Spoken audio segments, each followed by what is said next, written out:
Bonjour à tous. Aujourd'hui, je vais vous révéler un secret. Le principal secret des gens qui vous vendent des formations pour devenir rentier grâce à l'immobilier. Ça va leur faire moins de clientes, c'est sûr. Ici, c'est gratuit. Donc, voilà. Mais c'est vrai que sur une de mes vidéos, quand j'ai dénoncé ça, déjà il y a quelques mois, si vous regardez l'arnaque des formations pour devenir rentier, ma vidéo, vous avez le commentaire en dessous de Sarah qui dit qu'elle a acheté une formation et que en fait, je sais plus, à la 11e page, elle a décroché, c'était nul, elle apprenait rien. Enfin bon. Je suis allé voir la personne qu'elle me citait et je l'ai vu se prendre les pieds dans le tapis en fait concernant la fiscalité du meublé, ce dont je vais vous parler aujourd'hui. Il s'est planté. Il a mal vécu ma remarque, et après, je lui ai mis le texte officiel pour lui montrer qu'il se trompait. Deux fois j'ai été censuré, mon message n'est pas passé. Ça me fait beaucoup rire parce que je me rends compte au fil du temps que, en fait, ce qu'ils racontent, ils ont arrêté de travailler, ils sont rentiers grâce à l'immobilier, faites comme moi, achetez ma formation. Bah, c'est bidon en fait, c'est bidon.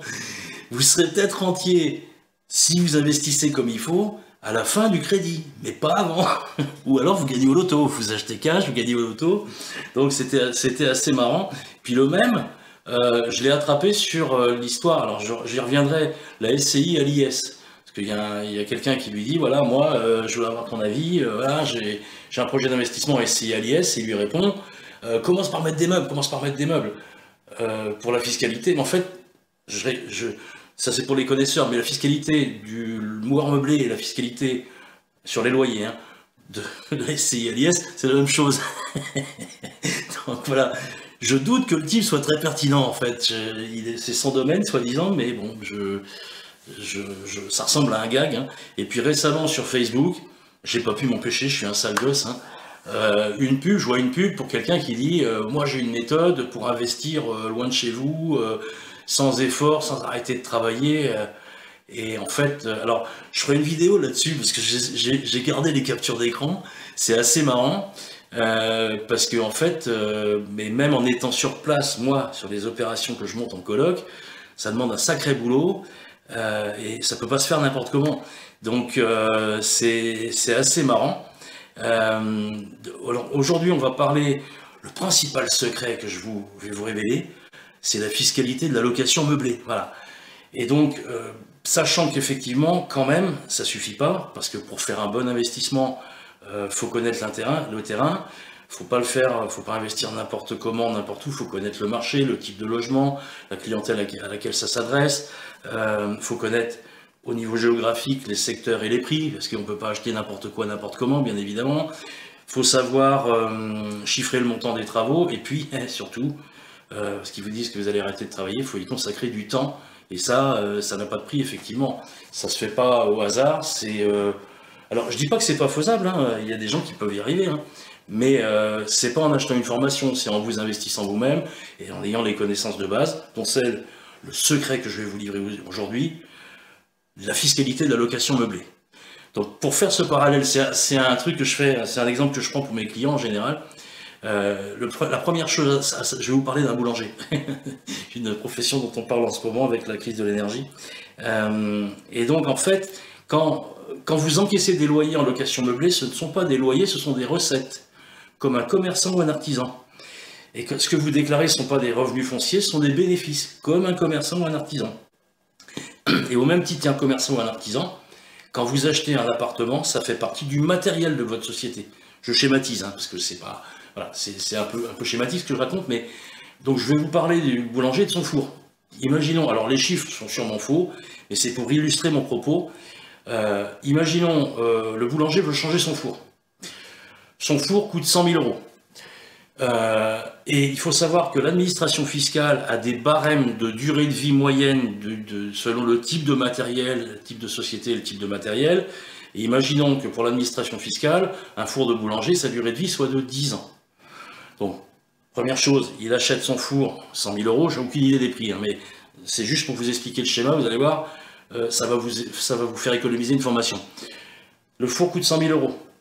L'administration fiscale lui dit, en fait, la durée de vie de votre fonds, monsieur le boulanger, c'est 10 ans. Donc ça veut dire, on va considérer que vous allez devoir changer à nouveau votre four dans 10 ans. Donc on va faire comme si chaque année vous mettiez de côté un dixième, 10%, parce que 10% sur 10 ans, bah, ça fait 100%. Donc 10% chaque année de côté, c'est fictif, mais c'est ce qu'on appelle l'amortissement comptable pour dépréciation d'actifs. Voilà. Dépréciation, ça veut dire que le four il va user, qu'il faudra le changer dans 10 ans. Donc ça veut dire que le boulanger, il rentre des recettes, il paye ses salariés, il paye ses charges, il lui reste un bénéfice, mais avant de déclarer son bénéfice, juste avant, la dernière chose qu'il va déduire, c'est l'amortissement pour dépréciation d'actifs de son four dans son bilan. Donc, 100 000 euros divisé par 10, ça fait 10 000 euros. Donc, il va déduire 10 000 euros chaque année.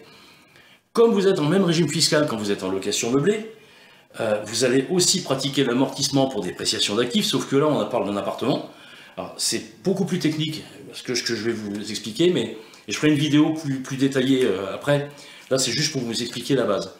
En fait, l'amortissement d'un actif comme celui, comme un appartement, ça se fait sur 30 ans. Voilà. Donc, ça veut dire que, et je vais vous donner un exemple concret, au même titre que boulanger va amortir son four sur 10 ans, vous, votre appartement, vous allez l'amortir sur 30 ans. Mais c'est un peu plus complexe que ça. Là, je vous donne juste le schéma pour vous révéler ce secret. Donc, je vous donne un exemple comparatif entre le même appartement, fiscalité revenu foncier, donc location nue, et location meublée. Et vous allez voir que, j'espère que ça va vous éclairer, j'ai essayé d'être clair. C'est parti. Alors les données de base de ce comparatif, alors j'étais un peu taquin, l'appartement sans aide extérieure d'un côté, sur le côté gauche de l'écran, et avec la formation pour devenir millionnaire, parce que ça me fait rigoler, donc le secret pour devenir rentier, millionnaire, enfin bon bref. Donc la différence c'est quoi? J'ai pris un exemple, vous faites un achat, alors c'est très schématique, c'est fait exprès hein, pour que ça soit facilement compréhensible. Donc vous achetez un appartement qui vaut 100 000 euros, vous avez un loyer annuel à 6 000 euros, ça fait 500 euros par mois, d'accord? De ce loyer, fiscalement, vous allez déduire toutes les charges que vous payez, les charges de copropriété, les frais d'agence, les assurances, la taxe foncière, donc c'est le reste. Après, une fois que j'ai déduit toutes mes dépenses, et c'est normal, c'est le reste qui va être imposable. Plus l'emprunt quand il y a un emprunt, effectivement, parce qu'il y a les intérêts d'emprunt qui sont déductibles en plus. Sinon, si c'est pas le cas, là, comme il y a 25, je vais être barbant, ça y est. Il y a 25% de charges déductibles, donc si vous passez en micro-foncier, puisque l'appartement il est loué là en location nue, sans meuble, côté gauche, et là on va parler du meublé à droite. Donc il y a les intérêts d'emprunt à déduire après, sinon vous passez en micro-foncier. Micro-foncier, il y a un abattement de 30% forfaitaire, mais vous ne pouvez pas déduire le réel, les charges et les intérêts d'emprunt, donc à voir en fonction des charges que vous avez. Et de toute façon, la plupart du temps, il y a un emprunt. Donc, à moins que vous soyez déjà devenu millionnaire avant. Hein. Donc, effectivement, de l'autre côté, on va déduire aussi les intérêts d'emprunt, mais il ne faut surtout pas passer en régime micro-BIC, en régime micro-meublé, parce qu'il y a un abattement de 50%, mais vous allez le voir, avec l'amortissement comptable, vous faites mouche à tous les coups, parce que la fiscalité est nettement améliorée. Donc, on suppose un investisseur qui a un TMI, taux marginal d'imposition de 30%, j'espère que je ne suis pas trop barbant. Taux marginal d'imposition, ça veut dire qu'à chaque fois que vous rajoutez 100 euros à vos revenus, quels qu'ils soient, vous êtes imposé à 30%. Il y a 30% qui part à l'impôt sur le revenu. Mais, bien évidemment, il ne faut pas oublier que sur les loyers, vous avez des prélèvements sociaux à 17,2 en plus. Donc, au total, ça fait 47,2. Un petit clin d'œil, j'ai mis PLS. Je ne sais pas ce qui m'a pris ce jour-là. J'ai mis PLS parce que PLS, c'est la position latérale de sécurité quand on a collapsé. Parce que 47,2 quand même, la fiscalité sur les loyers, excusez-moi de ce terme, ça pique un peu. D'où l'idée du meublé. Alors, l'autre côté, le PLS, il est pareil, 47,2. En location nue, vous avez un loyer de 6 000 euros par an. Vous allez déduire 25% de vos frais et charges déductibles, ce qui est normal, vous les avez payés. Il me reste donc 4 500 euros de loyer imposable. Le loyer net, si je déduis maintenant mes 47,2 de fiscalité sur les loyers, j'ai mes 6 000 moins les 1 500 euros de frais et charges et 47,2% de 4 500 de loyer imposable, ça fait 2 124. Il vous reste 2 376 in the pocket, net. Ça, c'est sans aide extérieure. Avec la formation pour devenir millionnaire, je ne devrais pas jouer comme ça. Donc vous avez un amortissement, je vous l'ai dit avant, qui se fait sur 30 ans. Donc j'ai schématisé, parce que si vous divisez 100 000 par 30 ans, ça fait 3 333. J'ai mis 3300 pour que ça soit plus facile à suivre. Et j'espère que c'est le cas. Donc votre loyer imposable, du coup, c'est toujours les 6 000, moins toujours les 1 500 de frais et charges que vous avez payés qui sont déductibles, mais moins 3 300 d'amortissement comptable pour dépréciation d'actifs. Donc ça veut dire, regardez la différence entre les deux, d'un côté vous avez 4 500 de loyer imposable, de l'autre côté, grâce à l'amortissement, vous avez 1 200.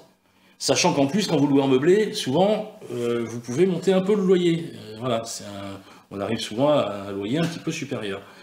Donc qu'est-ce qui va se passer? Le loyer net, du coup, c'est toujours on met 6 000 moins les 1 500 de frais et charges, mais moins seulement, fiscalité sur les loyers, 566.